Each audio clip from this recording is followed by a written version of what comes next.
Do not skip this video.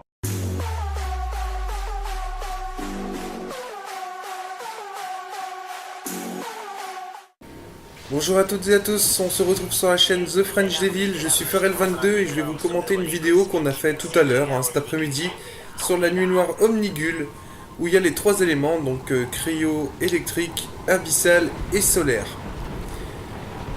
Donc c'était une nuit noire, on a fait un speedrun, au final on l'a fait en 12 minutes 45, du début jusqu'à la fin, on pensait pas faire un aussi bon temps, c'est vrai que c'est un temps qui est pas mauvais.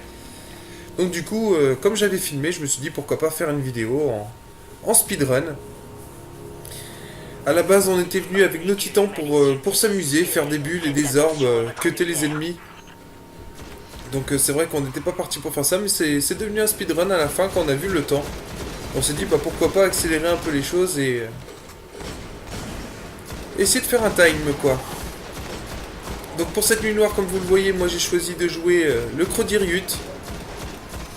J'avais le bourdonnement solaire en deuxième arme et en troisième le Galaron, puisqu'il y avait les dégâts solaires. Pourquoi jouer autre chose que le Galaron? J'étais avec mon ami Légende qui fait partie aussi de la French Devil et son ami Mike Killer qui lui n'en fait pas partie, mais c'est vrai que c'est un joueur avec qui on joue assez régulièrement. Donc voilà pour l'équipe de Titans en mode défense. On a choisi de jouer avec le 5-14 pour aveugler quand les ennemis rentrent dans la bulle. Vous voyez, on place déjà directement des bulles aux entrées pour pas être embêté par les vandales au couteau ou aux chevaliers jaunes au couteau. La ruche commence à s'étirer dans les territoires déchus. Et un chasseur pistolero donc. Et donc à la base on faisait des orbes, vous allez voir, on va mettre pas mal de bulles. C'est surtout là que ça devenait intéressant. En plus il y avait un contrat aujourd'hui qui demandait de faire 7 attaques de mêlée rapidement. Donc j'ai pas réussi à les faire sur la nuit noire, c'est pas grave. Je les ferai ailleurs. Donc bien faire attention quand on est dans la bulle, parce que du coup quand les ennemis ont programmé une attaque de mêlée, même s'ils rentrent dans la bulle, même s'ils sont aveuglés, ils vont quand même vous attaquer. Donc bien faire attention à pas se faire coincer, ce qui m'est arrivé tout à l'heure, vous allez voir, je vais tomber. Ils ont réussi à me coincer dans un coin, bah ça devrait être pas loin là. Ils ont réussi à me coincer dans un coin et donc du coup je vais mourir bêtement. Heureusement que les autres s'étaient protégés parce que sinon bah nuit noire finie. Donc bien faire attention.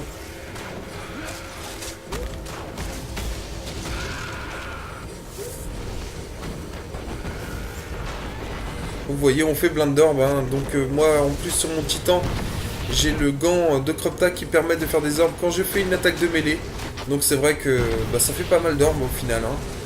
À côté de ça, pour les titans, si vous êtes intéressé pour jouer ce mode de jeu, il vous faudra don de lumière, don des abysses. Et c'est, je ne me souviens plus du dernier, récolte violente, voilà. Tuer un ennemi à l'aide d'une arme lourde a une chance de générer des orbes de lumière pour vos alliés. Donc même quand on tue avec son arme, le Galaron ou une batteuse, on fait des orbes, donc ça c'est vrai que c'est pas mal. Et ça c'est valable que pour le titan. Donc voilà, vous avez vu, je me suis fait coincer malgré qu'ils étaient aveuglés. C'est ce que je vous expliquais tout à l'heure. Donc bien faire attention, c'est pas parce qu'on a la bulle qu'on est à l'abri. Loin de là.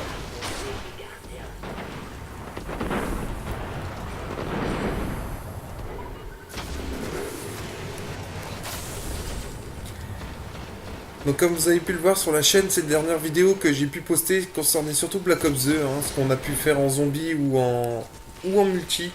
J'ai pas encore fini avec Black Ops 2. Mais c'est vrai que de se retrouver sur Destiny et d'un coup, après 2 semaines de jeu sur Black Ops, la sensibilité qui est pas du tout la même, ça fait vraiment bizarre, je vous assure les gens. C'est compliqué de revenir de Black Ops à Destiny parce que la sensibilité elle est trop différente et il faut vraiment un temps de réadaptation. Là c'est la première journée que je joue sur Destiny depuis quelques temps et j'avais du mal, j'avais vraiment du mal.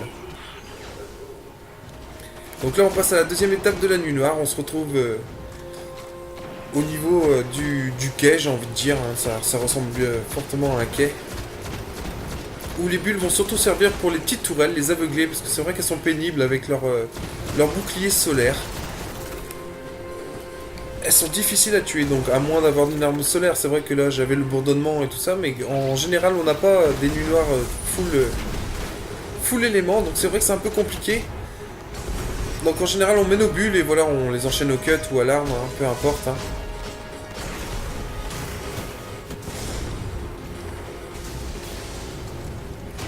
Gardez à terre.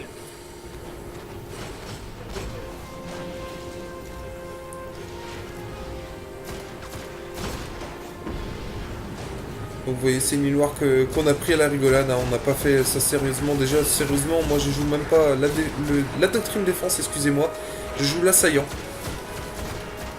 Je la trouve plus efficace avec ses grenades aveuglantes et j'aurais mis le... Comment il s'appelle? Non, j'ai un trou. Le torse de titan qui permet d'avoir 2 grenades. L'armamentarium, voilà. J'aurais mis l'armamentarium avec la doctrine... assaillant et la première grenade de la doctrine assaillante qui est vraiment géniale.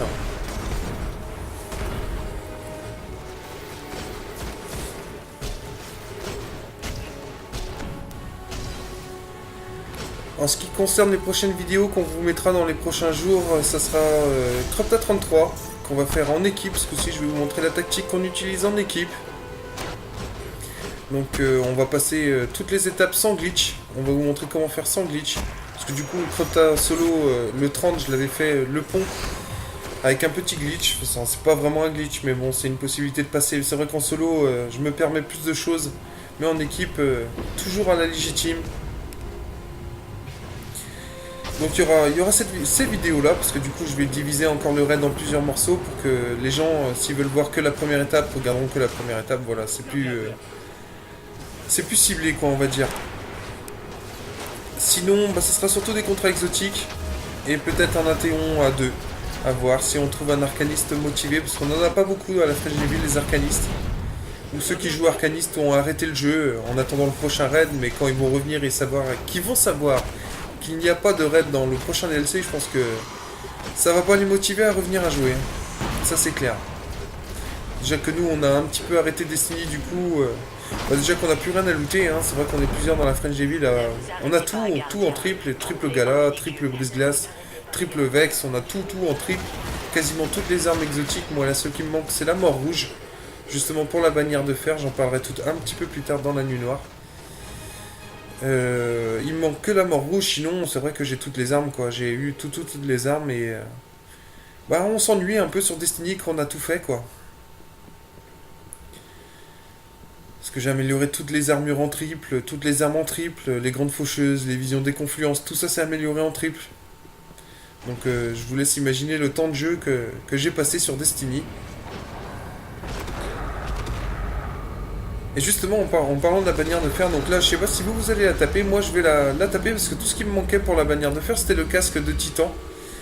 Pour avoir une armure full bannière, donc je vais aller, en plus il y a le sniper, la lance d'Ifridite, qui m'intéresse fortement, que je vais mettre en abyssal. Je vais essayer de garder l'amélioration Luciole en abyssal. Donc la bannière de fer qui pour moi va m'intéresser. Je sais pas pour vous, n'hésitez pas à dire par commentaire si ça vous plairait, ça vous plaît les armes qui sont sorties à la bannière. Il y a le fouet de Timur, le petit gun. Bon, le fouet de Timur n'a pas d'éléments et on a déjà assez de petits guns. On a déjà assez de choix au niveau petit gun entre la parole de Cropta, la grande faucheuse, le rapace noir, le chardon.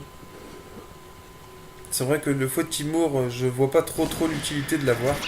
Alors qu'un sniper abyssal, eh ben, c'est assez compliqué à avoir en légendaire. Faut avoir de la chance, faut le looter. Ben, la bannière de fer vous offre la possibilité d'en avoir un facilement. Donc n'hésitez pas, si vous avez du mal à avoir un sniper de abyssal légendaire, n'hésitez pas à aller faire la bannière de fer. Demandez à des amis de venir avec vous, même si vous n'êtes pas très bon en multi sur Destiny. Le fait de jouer en équipe change absolument tout. Ça simplifie grandement les choses, donc... Et puis on rigole, hein. Franchement la vérité en bannière de fer, il y a moyen de rigoler. Je sais pas si je ferai des vidéos en multi, parce que du coup c'est pas très intéressant je trouve. Je pourrais en faire une ou deux, mais... de vraiment très bonnes parties, mais... je vois pas vraiment l'intérêt, quoi.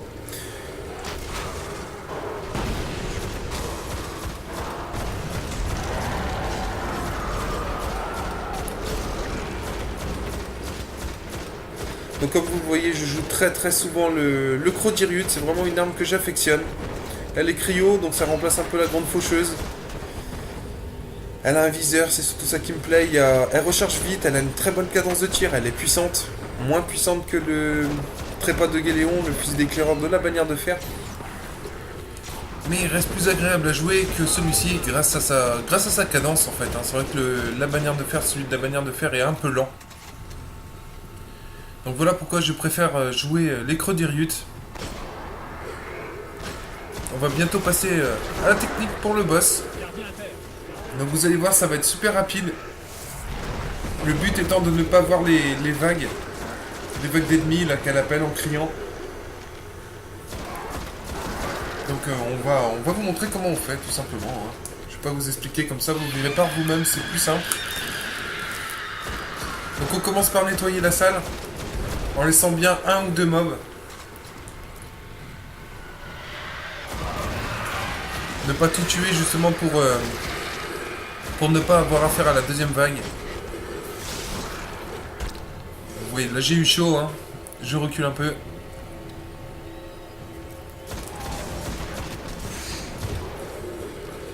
Tuer en priorité les chevaliers rouges.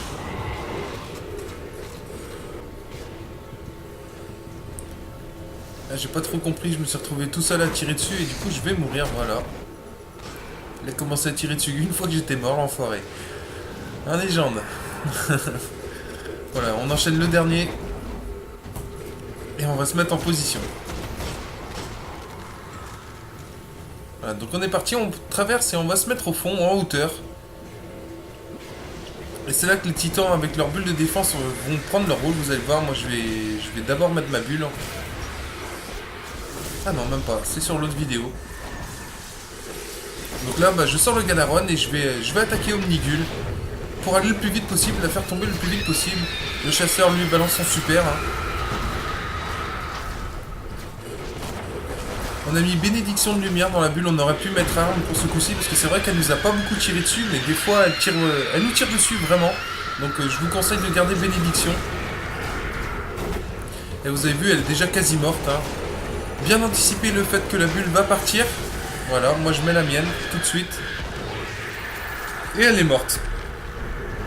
Donc comme vous voyez, c'est une tactique qui est efficace. Par moments, certains coéquipiers pourront mourir, mais comme le titan est en hauteur et planqué, on va dire, hein, il pourra réanimer facilement. Donc c'est une tactique qui fonctionne à tous les coups. On n'est jamais mort en faisant la nuit noire. En tout cas, j'espère que cette vidéo vous aura plu. N'hésitez pas à vous abonner ou à mettre un petit j'aime, ça fait toujours plaisir. Je vous mettrai la vidéo où on a fait tomber Omnigul en 40 secondes. Donc je vous dis à bientôt pour d'autres vidéos.